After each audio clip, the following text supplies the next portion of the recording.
Welcome to Straight Red Card. This is the second segment. We're going to take on multiple questions from one person, a regular subscriber, regular commenter on our videos.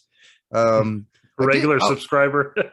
We're exactly. He subscribes to us regularly because YouTube keeps kicking him off. What the fuck? And then he has to subscribe again and again and again. I haven't had to resubscribe lately. I was about to ask you, do you remember the last time you got unsubscribed from us? It was early on. Like, I had to resubscribe to our show. YouTube. And I'm like, what the hell? Quit kicking our subscribers off. And you're clearly a bot. That's the problem. Well, some of them might just finally leave our show because they're tired of our shit. But that's possible. I mean, cramping in the stomach from laughing a lot, right? Just enjoying our content. Just, that was a good one again. Well, we hope so. And you know what? We were just speaking about our own kids' flaws.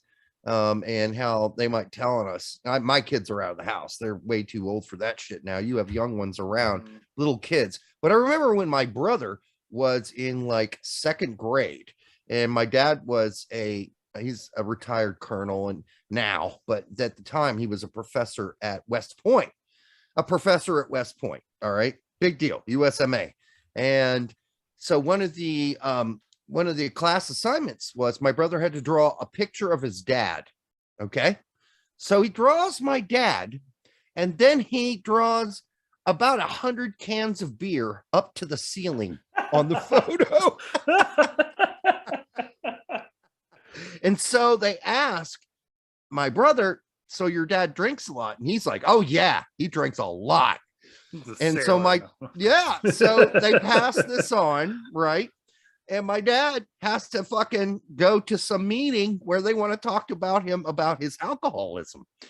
And it's just insane. Kids can fuck you up if you don't have them programmed right, man.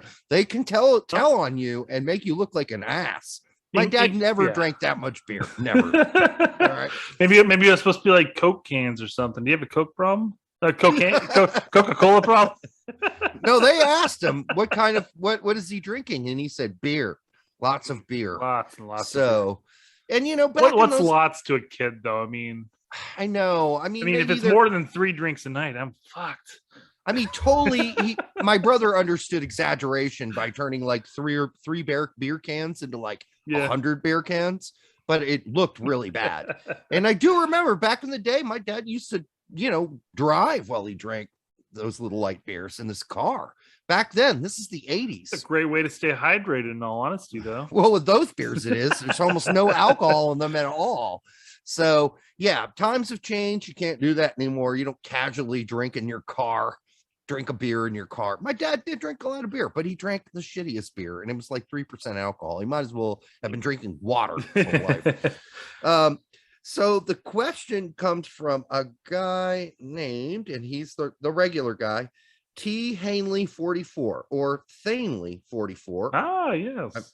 I don't know how he pronounces that. Yeah. And he says, I have 3 questions for you the next time you do Q&A segments. Question 1, why do your videos randomly go black screen for 5 to 10 seconds? I can hear and see the rest of the YouTube dashboard. So is this a production issue or a YT issue and not an issue on my end? It's not an issue on your end. It's a YouTube issue. YouTube is fucking around with shit. There have been a number of people bitching about it on Twitter, saying that their thumbnails got censored for whatever reason.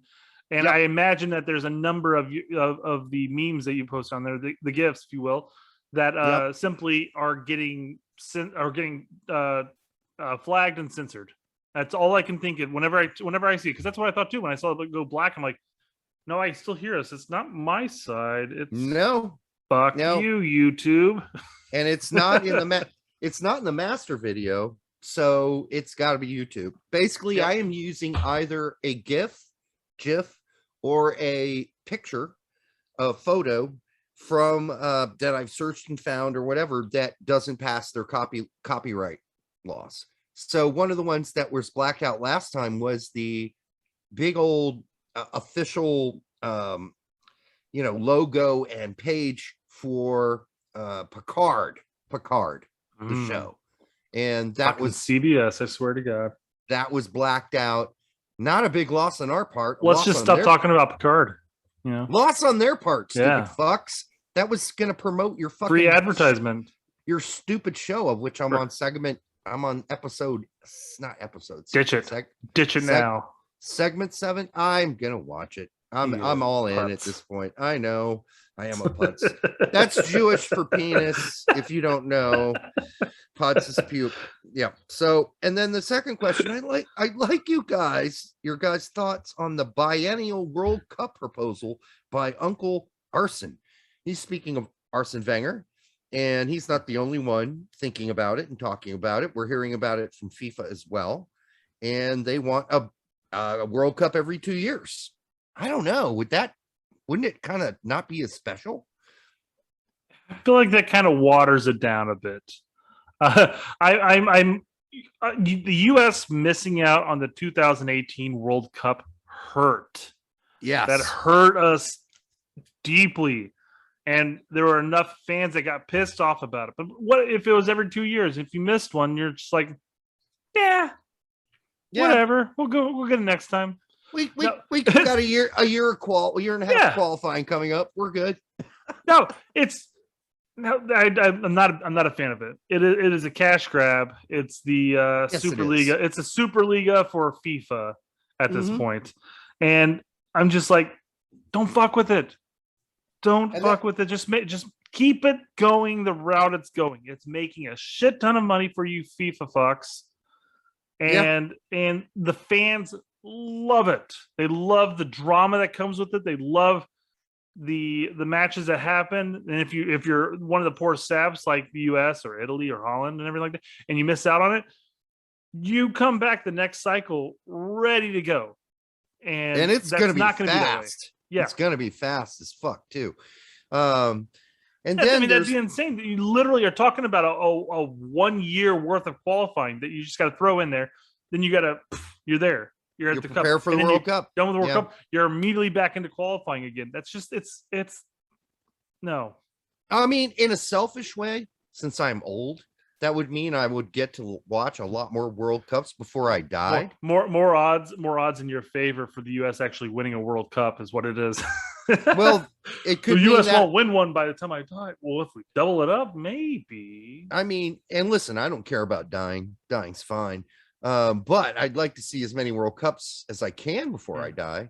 And at the rate I'm going, I'm not going to be around that much longer because, I'm over 50 and, I've lived a very rough I expect life. Another 30 years of this show. So suck it up. Jesus. Eat some fucking broccoli. I don't even think about being 80, but my parents are almost 80 and they're fucking rock stars. So maybe I got good genes. Of course, my parents didn't abuse themselves like I have, but that's another story and we won't get into that.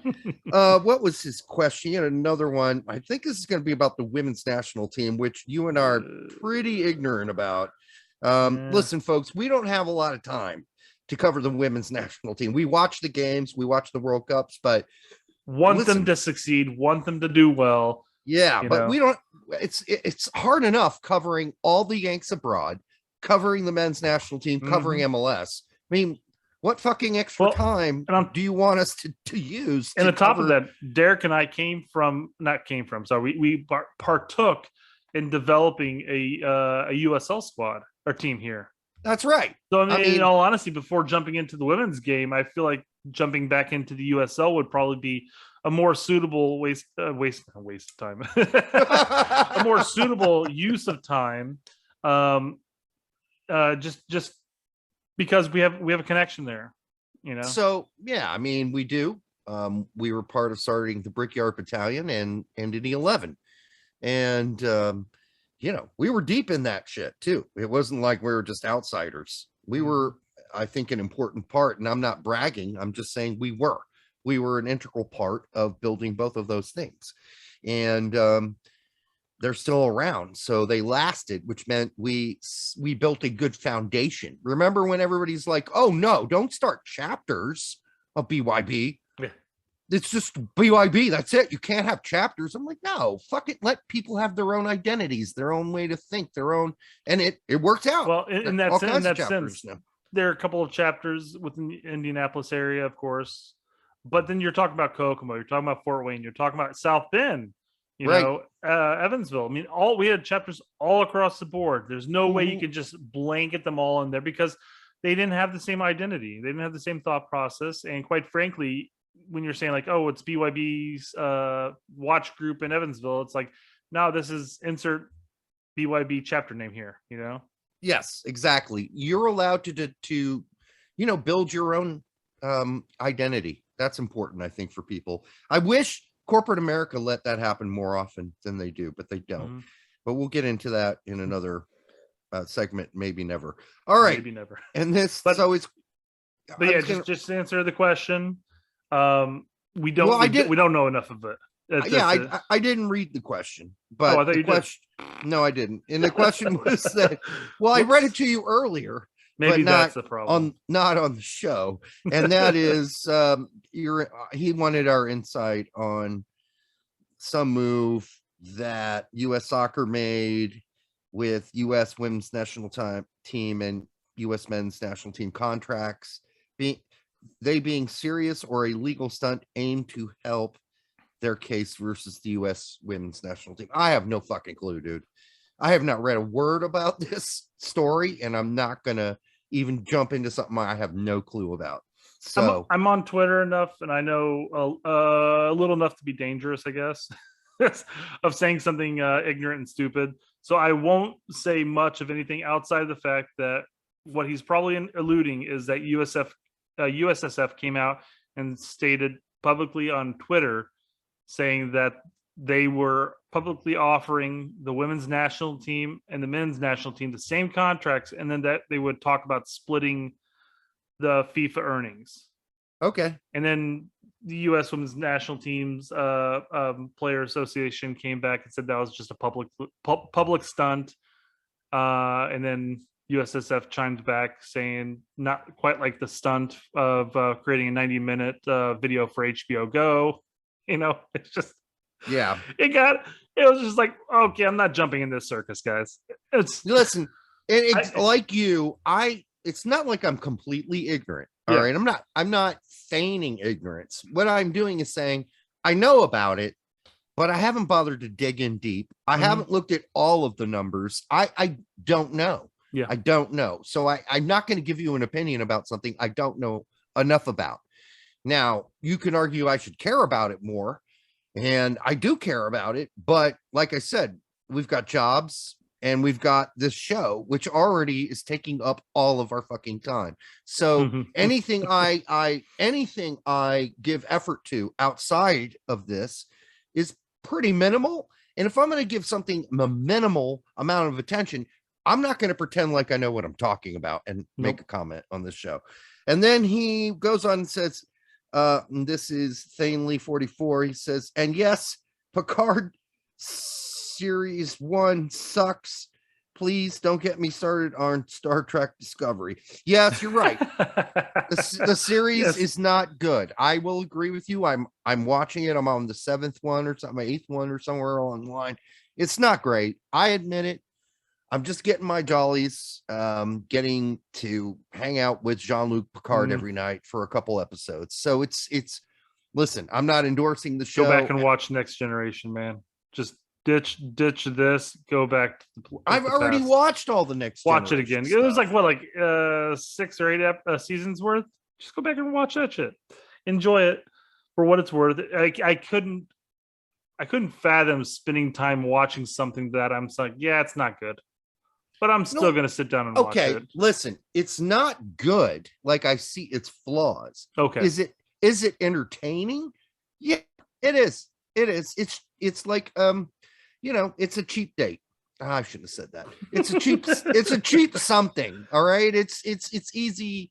You just call Picard a hooker. It's comfort food. Okay. Picard is a hooker. All right. And a fucking ugly one too. All right. Until the next time on the Straight Red Card, we're going to come back with the next segment. Join us